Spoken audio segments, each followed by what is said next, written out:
The First Christmas Tree.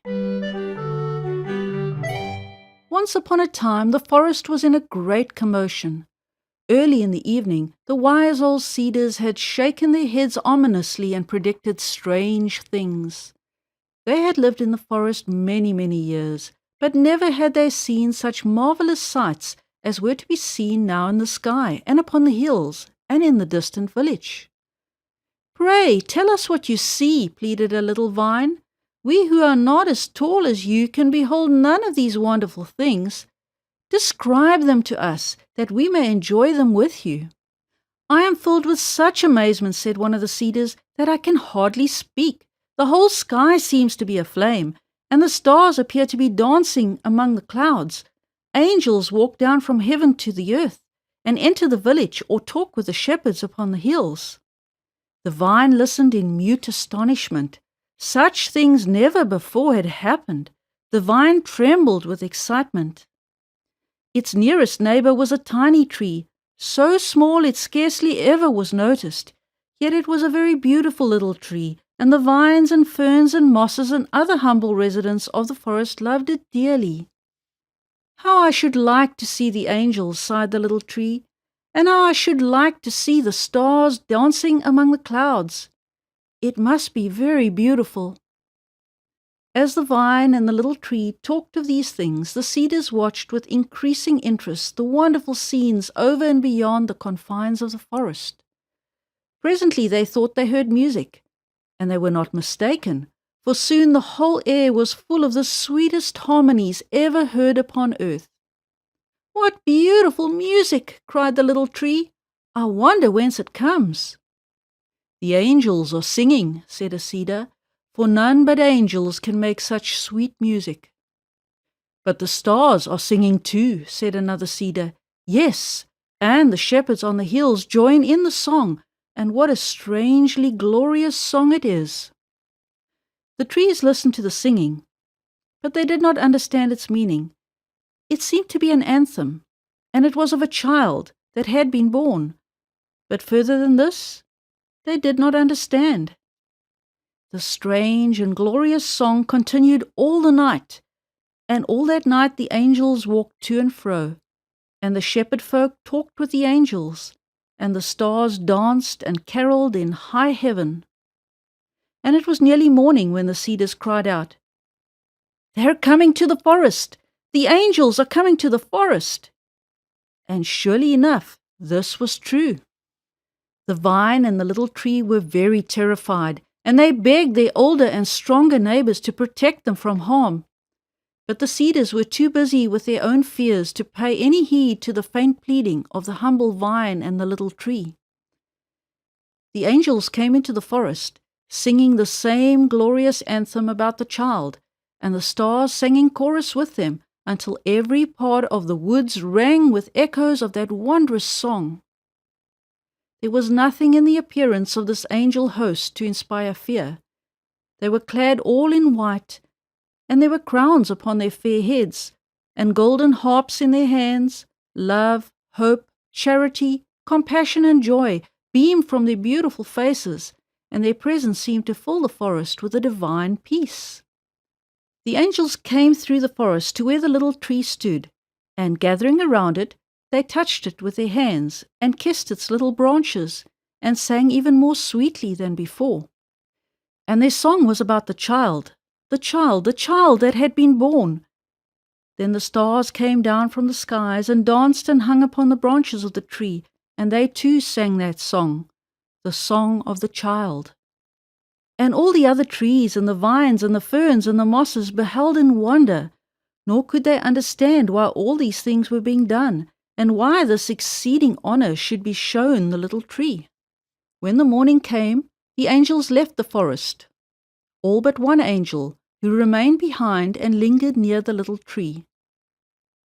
Then a cedar asked, "Why do you tarry with us, holy angel?" And the angel answered, "I stay to guard this little tree, for it is sacred, and no harm shall come to it." The little tree felt quite relieved by this assurance, and it held up its head more confidently than ever before. and how it thrived and grew and waxed in strength and beauty. The cedars said they never had seen the like. The sun seemed to lavish its choicest rays upon the little tree, heaven dropped its sweetest dew upon it, and the winds never came to the forest that they did not forget their rude manners and linger to kiss the little tree and sing it their prettiest songs. No danger ever menaced it, no harm threatened, for the angel never slept. Through the day and through the night the angel watched the little tree and protected it from all evil. Ofttimes the trees talked with the angel, but of course they understood little of what he said, for he spoke always of the child who was to become the master, and always when thus he talked, he caressed the little tree and stroked its branches and leaves and moistened them with his tears. It all was so very strange that none in the forest could understand. So the years passed, the angel watching his blooming charge. Sometimes the beast strayed towards the little tree and threatened to devour its tender foliage. Sometimes the woodman came with his axe, intent upon hewing down the straight and comely thing. Sometimes the hot, consuming breath of drought swept from the south and sought to blight the forest and all its verdure. The angel kept them from the little tree. Serene and beautiful it grew, until now it was no longer a little tree, but the pride and glory of the forest. One day the tree heard someone coming through the forest. Hitherto the angel had hastened to its side when men approached, but now the angel strode away and stood under the cedars yonder. "Dear angel," cried the tree, "can you not hear the footsteps of someone approaching? Why do you leave me?" "Have no fear," said the angel, "for he who comes is the master." The master came to the tree and beheld it. He placed his hands upon its smooth trunk and branches, and the tree was thrilled with a strange and glorious delight. Then he stooped and kissed the tree, and then he turned and went away. Many times after that the master came to the forest, and when he came it always was to where the tree stood. Many times he rested beneath the tree and enjoyed the shade of its foliage, and listened to the music of the wind as it swept through the rustling leaves. Many times he slept there, and the tree watched over him, and the forest was still, and all its voices were hushed, and the angel hovered near like a faithful sentinel.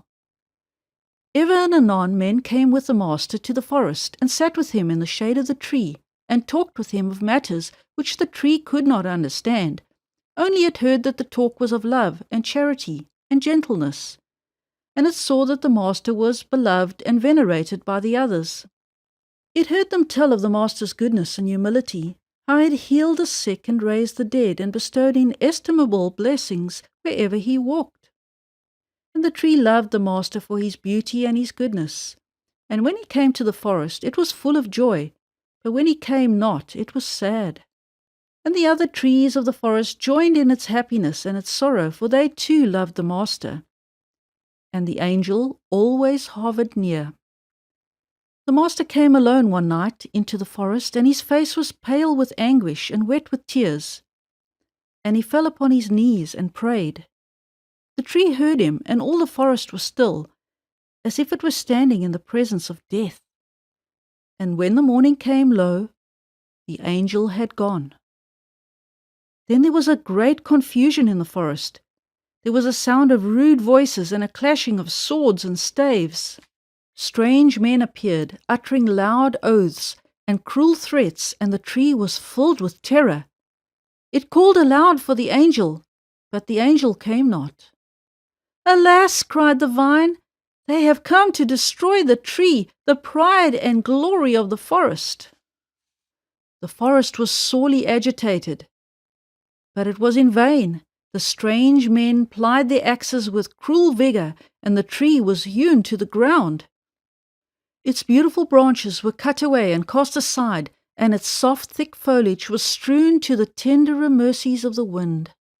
"They are killing me," cried the tree. "Why is not the angel here to protect me?"